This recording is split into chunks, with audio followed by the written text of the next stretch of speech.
Hello everyone, welcome to UPSC prelims pointer discussion dated 27 July. और अगर आपको इस चैनल पे जो भी आर्टिकल्स मैं डिस्कस करता हूँ उसकी पीडीएफ चाहिए होती है तो आप टेलीग्राम लिंक जो मैंने प्रोवाइड किया है डिस्क्रिप्शन में, आप उससे ज्वाइन कर लीजिएगा प्लीज़। तो पहला आर्टिकल देखते हैं। तो इस आर्टिकल में काम का क्या है, जो उदांती सीधा नदी टाइगर रिजर्व है, ये न्यूज़ में है, बस किस लिए है ये एक इंपॉर्टेंट न्यूज़। तो ये कहाँ पे है, ये छत्तीसगढ़ में है। दूसरी इंपॉर्टेंट बात, रिवर कौन कौन सी है, एक उदांती रिवर है, नाम से पता चल रहा है, दूसरी सीता नदी रिवर है जो एसोसिएटेड है इससे। और एक चीज दियोदारा, दियोधारा एंड गोदीन फॉल, इससे हमें भी याद रखना है कि ये छत्तीसगढ़ में दोनों फॉल्स, दियोदारा और गोदीन फॉल छत्तीसगढ़ में है। और मिक्स्ड वेजिटेशन है, मतलब यहाँ पे ड्राई डेसिडुअस भी मिलेगा, ट्रॉपिकल भी मिलेगा, सब ट्रॉपिकल भी मिलेगा। साल फॉरेस्ट एक इंपॉर्टेंट चीज है, ये डेसिडुअस फॉरेस्ट होते हैं। और एक चीज, एक यहाँ पे स्पीशीज पाई जाती है एशियाटिक वाइल्ड बफेलो, ये बेसिकली स्टेट एनिमल भी है छत्तीसगढ़ का, छत्तीसगढ़ का स्टेट एनिमल है। और ये आईयूसीएन का स्टेटस क्या है इसका, एंडेंजर्ड है। और ये बोवीन स्पीशीज है, और ये वर्ल्ड की सेकंड लार्जेस्ट बोवीन स्पीशीज है। अब बोवीन स्पीशीज क्या होते हैं, ऐसी स्पीशीज जिनके जो हूफ्स होते हैं, जो पैरों के जो नाखून होते हैं वो इवन होते हैं, वो होती हैं, अंगुलेट्स भी बोला जाता है इनको। और यहाँ पे स्लॉथ बियर मिलता है, ये देखने वाली बात है। और एक होता है इंडियन बाइसन, इंडियन बाइसन होता है, उसको बोलते हैं गौर। वो वर्ल्ड का लार्जेस्ट बोविड है, उसका वेट ऑलमोस्ट 500 kg के अराउंड होता है। ये अलग होता है इंडियन एशियाटिक बफेलो से, और इसका जो स्टेटस है वो है वल्नरेबल। तो गौर का स्टेटस वल्नरेबल, एशियाटिक बफेलो ये तो भैंस की तरह ही होती है, और इसका स्टेटस है एंडेंजर्ड। बस नेक्स्ट देखते हैं, एक बार मैप पे देख लेते हैं। उदांती सीता नदी ये रहा, ये हमारा छत्तीसगढ़ का बेसिकली बॉर्डर है, ये छत्तीसगढ़ उड़ीसा हो गया इधर। यहाँ पे उदांती सीता नदी है। और इम्पोर्टेंट क्या है इसमें, कांगर वैली इंपॉर्टेंट है। संजय गांधी गुरु घासीदास जो कि ऑलमोस्ट टच करता है इधर एमपी से। संजय डोगरी हो गया, टाइगर रिजर्व इसी में है। चाणकमठ टाइगर रिजर्व इसमें है। एक बर्न व पारा वाइल्ड लाइफ सेंचुरी है। इंद्रावती टाइगर रिजर्व है, नेशनल पार्क भी है जो कि, बस ये याद रख सकते हैं। नेक्स्ट, यूएनएफ ट्रिपल सी का जो COP 28 था, COP 28 का मतलब जो कॉन्फ्रेंस ऑफ पार्टीज जो कि इसकी इम्प्लीमेंटिंग एजेंसी है, उसका 28 कहाँ पे हुआ था, यूएई में हुआ था। और नेक्स्ट जो 29 होने वाला है वो होने वाला है अजरबैजान में। तो अजरबैजान ने एक फंड लॉन्च किया है, जिसका नाम अभी हुआ नहीं है, बट फंड लॉन्च करने वाला है। इसका नाम है क्लाइमेट फाइनेंस एक्शन फंड। और बेसिकली ये फंड में पैसे कौन देगा, तो जो फॉसिल फ्यूल प्रोड्यूसिंग कंट्रीज हैं वो इसमें फंड देंगी। और इसका अमाउंट कितने का है, इसका जो फंड है वो 1 बिलियन का होगा। और ये ऑपरेशनल तब होगा जब 10 ऐसी कंट्रीब्यूटिंग कंट्रीज होंगी, इसके शेयर होल्डर्स बन जाएंगे इस फंड में। अब इस फंड के पैसे कहाँ कहाँ जाएंगे, अब ये फंड के पैसे जाएंगे, 50% जो जाएगा वो जाएगा डेवलपिंग कंट्रीज में क्लाइमेट प्रोजेक्ट्स में। और 50% जो जाएगा वो एनडीसी के इम्प्लीमेंटेशन में जाएगा। तो एनडीसी क्या है, बेसिकली हर कंट्रीज ने 2015 का जो हमारा पेरिस एग्रीमेंट था उसमें बोला था कि to restrict global temperature under 1.5 degree बढ़ने नहीं देने के लिए हम वॉलेंटरी क्या करेंगे, हम कुछ एक्शंस लेंगे जिससे हमारा क्लाइमेट चेंज को कंट्रोल करें और टेम्परेचर को कंट्रोल कर सके। उन वॉलेंटरी एक्शंस को बोलते हैं एनडीसी। तो इसका 50% जो पोर्शन है उसमें जाएगा। और बेसिकली अगर ये फंड है तो ये बेसिकली इंटरेस्ट भी अर्न करेगा, जिस जिस प्रोजेक्ट में लगाएगा वहां से कुछ इंटरेस्ट अर्न करेगा, तो उसका जो इंटरेस्ट जो इनकम होगी, उसका इनकम का जो 20% है वो जाएगा एक और फंड के अंदर जिसका नाम है रैपिड रेस्पॉन्स फंडिंग फैसिलिटी। तो हमें 3-4 टर्म याद रखने हैं कि एक 2F क्या है, रैपिड रेस्पॉन्स फंडिंग फैसिलिटी। और जो हमारा क्लाइमेट एक्शन फंड जो है, इसका हेडक्वार्टर कहाँ पे होगा, इसका हेडक्वार्टर होगा हमारा बाकू, अजरबैजान में। तो हमें पता है कि एक नगोर्नो कोरबाग रीजन है, इस न्यूज से अनरिलेटेड है, वो कन्फ्लिक्ट चल रहा था किसके किसके बीच में, अजरबैजान और आर्मेनिया के बीच में। और इसी इसी में एक कॉरिडोर है जिसको बोलते हैं लाचिन कॉरिडोर, तो ये भी याद रखिए। नेक्स्ट, ये तो मैं ऑलरेडी डिस्कस कर चुका हूँ कि लाइब्रेरी अपनी कैपिटल शिफ्ट करने की सोच रहा है। इनकी कैपिटल क्या थी, मनरोविया। और ये ऑलरेडी मैं डिस्कस करता रहता हूँ, तो आप मेरा down to earth express explain जो सेक्शन है, और ये 4 चीज़ें मैं पढ़ाता हूँ, पॉइंटर्स भी हो गए और द हिंदू हो गया, तो आप इनको फॉलो कर लिया करो, क्योंकि कुछ टाइम बाद न्यूज़ जो है वो रिपीटेटिव हो जाती है। तो हुआ क्या है, ऐसी एक और कंट्री थी जिसने शिफ्ट की थी कैपिटल, इंडोनेशिया करके थी।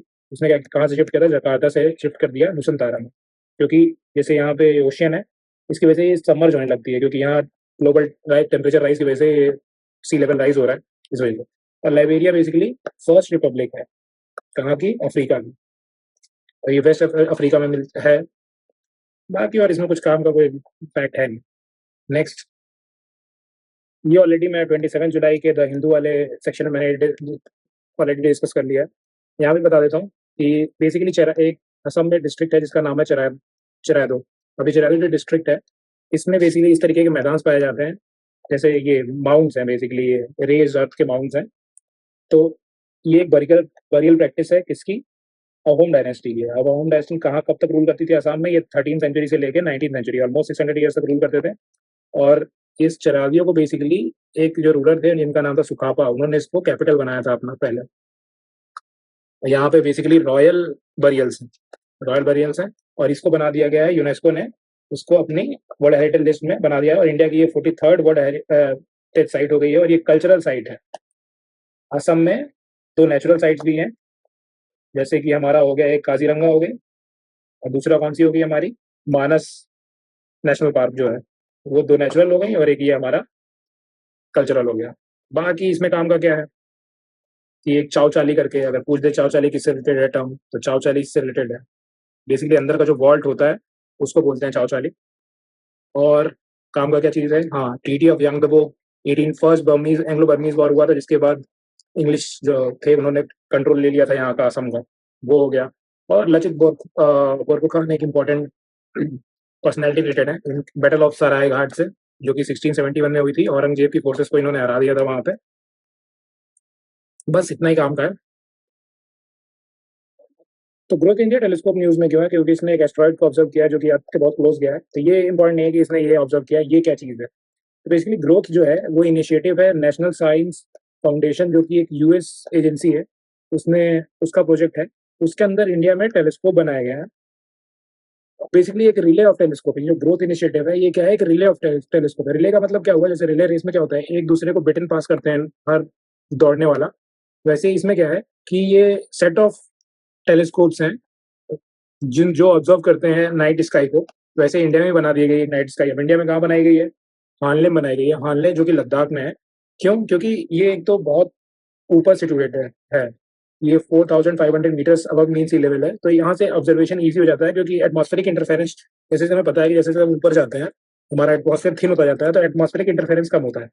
हानले में एक डार्क स्काई रिजर्व भी बनाया गया था फॉर टूरिस्ट रात, ताकि वो नाइट स्काई को ऑब्जर्व कर सके। और हानले में और क्या क्या चीज़ें हैं हमारे लिए इसमें काम की बात, कि हानले में हमारा जो चंद्रा टेलीस्कोप है हिमालय, वो वहाँ पे है।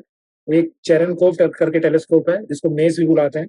ये याद रख लीजिएगा कि ये टेलीस्कोप हो गया, फिर एक चेरनकोव टेलीस्कोप मेज का हो गया, फिर एक हैगर करके हो गया जो गामा रे ऑब्जर्वेशन करता है।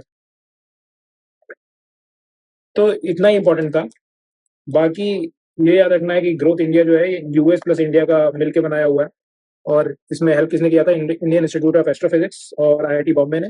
एस्ट्रोफिजिक्स का हेडक्वार्टर कहाँ पे है? बेंगलुरु में है। बेंगलुरु कहाँ पे? कर्नाटक।